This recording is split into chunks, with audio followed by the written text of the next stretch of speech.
G'day YouTube, Down the Bricks here. What you building? Well, I've got an ATST review battle for you guys today. So we have got the ATST from 2007, that is on your right. It is set 7657, 244 pieces, one minifig. It's taken from episode 6. And on the left we have the brand spanking new Walker from 2016. Now that is taken from Rogue One. It is 449 pieces. That's 200 more pieces than the old one. Comes with 3 minifigures. Now it'll set you back £40, 40 US, 50 euro and 80 Australian. This is going to be one ding dong of a battle, so let's go in now and start with the 2007 ATST Walker. So we're going to start a minifig battle here, and we have got the new ATST driver on the left and the old one on the right. Now, there's not a lot of difference between the two. We do get leg printing on the new version, and I guess that's probably the telling point with these. It probably swings it in the new one's favour, is just having a bit of leg print. But both great minifigs. Like these minifigs a lot. Really like the helmet. We only get single-sided face printing on the old one, so it just has his goggles on. Whereas on the new one, we actually have the goggles printed on top of the helmet, so that's pretty cool. So looking from the back, you can see the extra printing continues on the new one. We do get some back printing on the torso and an alternate face print. And with the new model, we do get 2 extra minifigs from the Rogue One movie. So we get Baze Melbus and a Rebel Trooper, and awesome looking minifigs. Great printing. Look at Baze. It's some very fine detail on the torso. Great leg printing as well. There is a little bit of leg printing too on the Rebel Trooper. And taking those weapons away lets you see that fine printing even better. I just think it's fantastic printing. Very nice helmet piece on the Rebel Trooper. And just so we can have a closer look at that, there's some very fine details molded into that helmet. I just think it's a really good job. And from the back, there's nothing fantastic with the Rebel Trooper. We do get a little bit of rear torso printing. We do get a brick built backpack for Baze. And removing that, we do get an alternate face print and some very nice printing on the rear of the torso as well. And starting with this old Walker, the first thing I guess to mention is that the main body of it, that the head of the Walker is all brick built, and that gives us that smoother look to it. The proportions are a little bit out. This bottom, like sort of jaw piece, mouth piece here is actually a little bit long to what it should be. I like the design of the weapons though on the front and the sides, and of course they do lift and rotate. There's not a lot of Technic pieces to this build, so the legs are really all just brick built using hinges. So that allows you a little bit more movement in the legs. So if we have a look at that, you can actually see that there's hinges here, here, and even down on the ankle. So you can actually straighten the legs pretty much right out, and he's actually running quite fast now. But so, I mean, it doesn't give you a lot of movement as in walking, because there's still no pivot motion here on this shoulder, so there's no sort of walking action with it.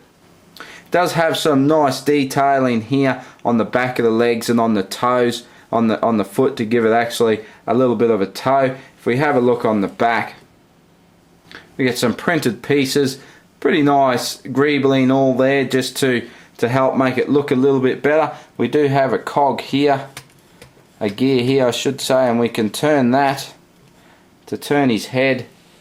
Just bring it around so you can look at the weapon on this side. Really just using dishes here to sort of cover up the joints. If we bring it right around, and then we can turn it again, and it works quite good. It's quite a solid build. Now we can sort of stand him up a little bit higher if we want, and of course in the top we do have a hatch to allow us to get inside. Now I get a bit of light in there to show you inside. You can see there's a weapon in there, and just a seat, and they just use a trans red grill piece there for the display, so not a lot going on in the inside. I guess the thing we need to remember is its age. It's 9 years old. It's only 250 pieces, so I actually think Lego have done a really good job with this model. And now on to the 2016 model, the big brother, so to speak, because it is quite a bit bigger, isn't it? But with 200 extra pieces in the set, that certainly explains that. And just straight away, the build style is completely different. So instead of brick, it's mainly used plates to build the top part of the AT-ST. They've also thrown in some sand blue, and I think that's a nice addition to this.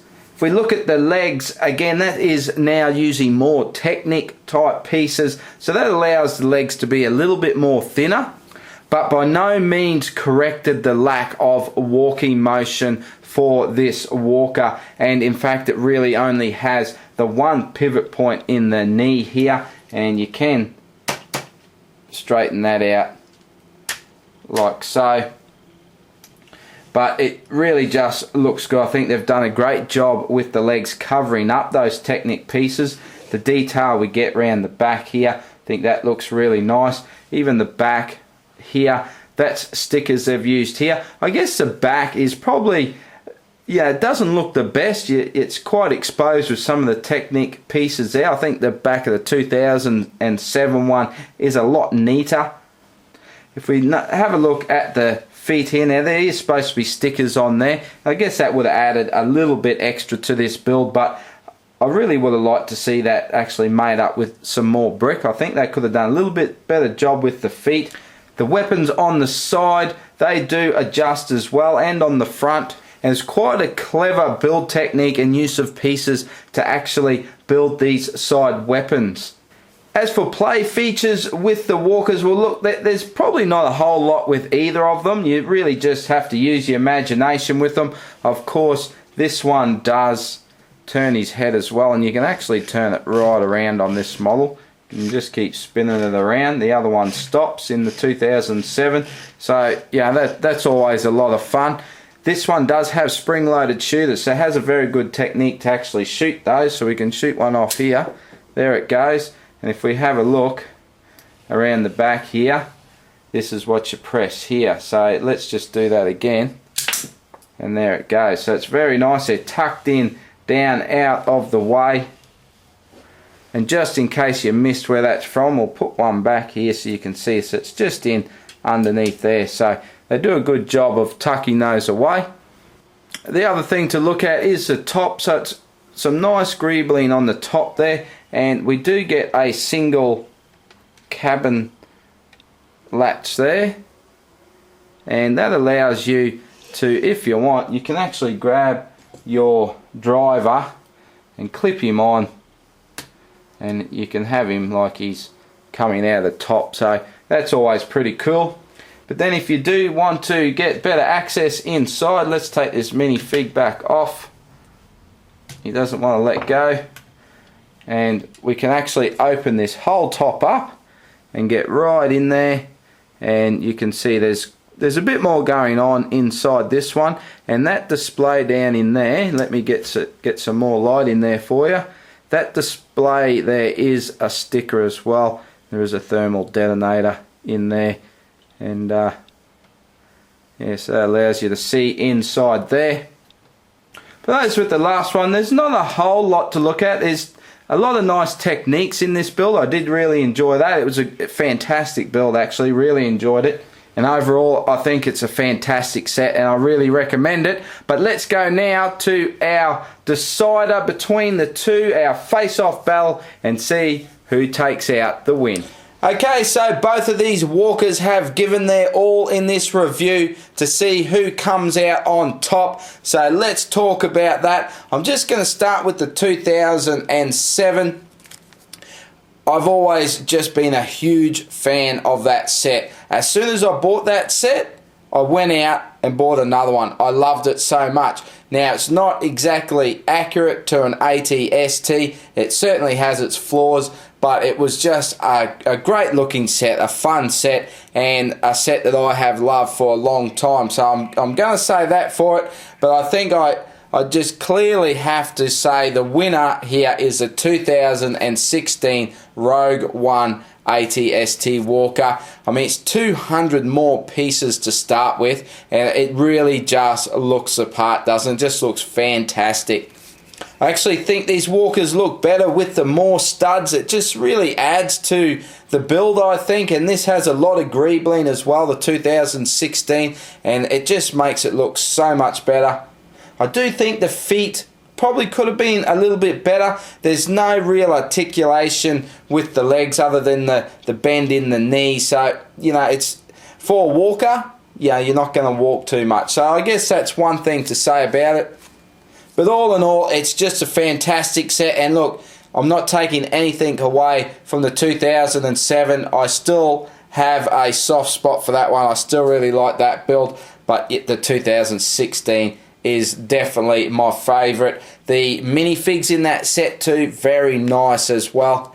But that's just what I think, and I would love to know what you think about these AT-ST walkers. Let me know in the comments. What's your favourite? We do have a third one out there. We did get one in an Endor set as well.